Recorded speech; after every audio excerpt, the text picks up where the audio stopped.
আজারি সাহেব যখন যশোরের বক্তব্যে বললেন যে একদল গেছে আর একদল আসছে খাওয়ার জন্য, তা আমি বললাম যে আজারি সাহেব তো নিজেই আসছে মালয়েশিয়া থেকে সুন্দর পরিবেশে খাওয়ার জন্য। জেলও খাটেননি, হাজতও খাটেননি, রিমান্ডেও যায়নি, বুলবুল্লা চেহারায় পুলিশের হাতের মায়ের পাশে দাগও পড়েনি, আরাম আয়েশ করে ফুরফুর ফুরফুর করে হেলিকপ্টারে আসছে আর জামাতে ইসলামের মঞ্চে উঠে বিএনপিকে সবক দিচ্ছে। এই কথায় বলাতে ওনাদের গায়ে অনেক ঝাল ধরে গেল। ওইখানে আবার এই আমির হামজা বলছেন পাপিয়া না, আমি পাপিয়া বলবো না, অন্যটা বাদ দিয়ে দিল ভাই, দিয়ে শুধু পাপি বলল। আজকে আমির হামজাকে বলতে চাই, আমার বাচ্চাটা 14 গোষ্ঠীর রাখা নাম বিকৃত করার অধিকার ইসলামের কোন আইনে আছে? আগে জানতে চাই। আমার নামের সাথে অন্তস্থ বাদ দিয়ে পাপি আপনি হলেন, আমি হলাম। ইসলামের দর্শনটা কি বিভেদ করা, ইসলামের দর্শনটা কি কুচ্চা করা, ইসলামের দর্শনটা কি পরচর্চা করা, পরনিন্দা করা?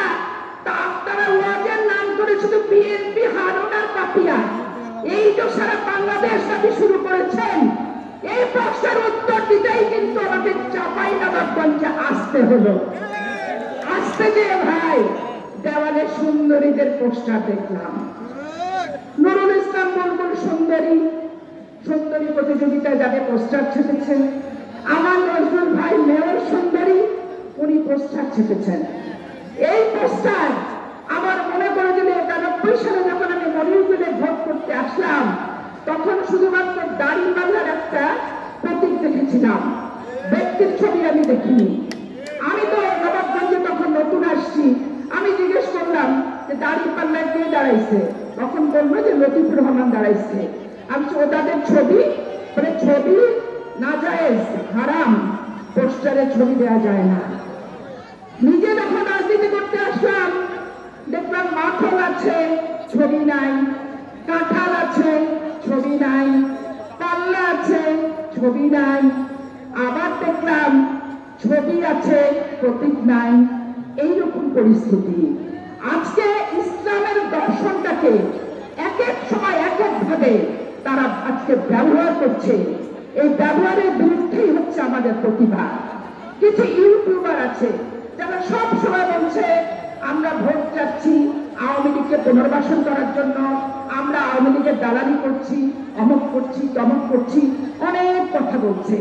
আমি আজকে ওই সমস্ত শ্রদ্ধাভাজন মেধাবী ইউটিউবারদের ভাইদের প্রতি সম্মান রেখে বলতে চাই, রাষ্ট্রপতি জিয়াউর রহমান সিপাহী জনতার বিপ্লবের মাধ্যমে আওয়ামী লীগের একনায়কতন্ত্রের বিরুদ্ধে, আধিপত্যবাদের বিরুদ্ধে বাংলাদেশের মানুষের জনসমর্থন নিয়ে 7ই নভেম্বর ঘর থেকে তার সিপাহী জনতা নিয়ে এসে রাষ্ট্রীয় ক্ষমতায় বসিয়েছিল।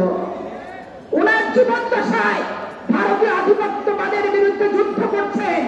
উনি তালপট্টি অন্তর্গত দহগ্রামের সপক্ষে অবস্থান নিতে যে চট্টগ্রাম সার্কিট হাউসের 1 নম্বর কক্ষে ভারতীয় রয়ের বুলেটের গুলিতে নিহত হয়ে ক্ষতবিক্ষত লাশটি সেদিন চট্টগ্রাম সার্কিট হাউসের মাটিতে লুকিয়ে পড়েছিল।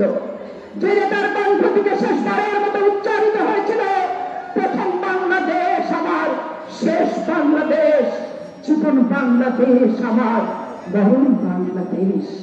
আজকে সেই দেশপ্রেমিক খাঁটি জাতীয়তাবাদের সৈনিক, মুক্তিযোদ্ধা, স্বাধীনতার ঘোষককে তার দলকে যারা ইন্ডিয়ান পন্থী বলে আর আওয়ামী লীগের পুনর্বাসনের কথা বলে সম্মান ছোট করার চেষ্টা করেন, তারা বাংলাদেশের জাতীয়তাবাদকে ছোট করেন। তারা বাংলাদেশের বিসমিল্লাহির রহমানির রহিম সংবিধানে জিয়াউর রহমান প্রবর্তন করেছিল তাকে ছোট করছেন।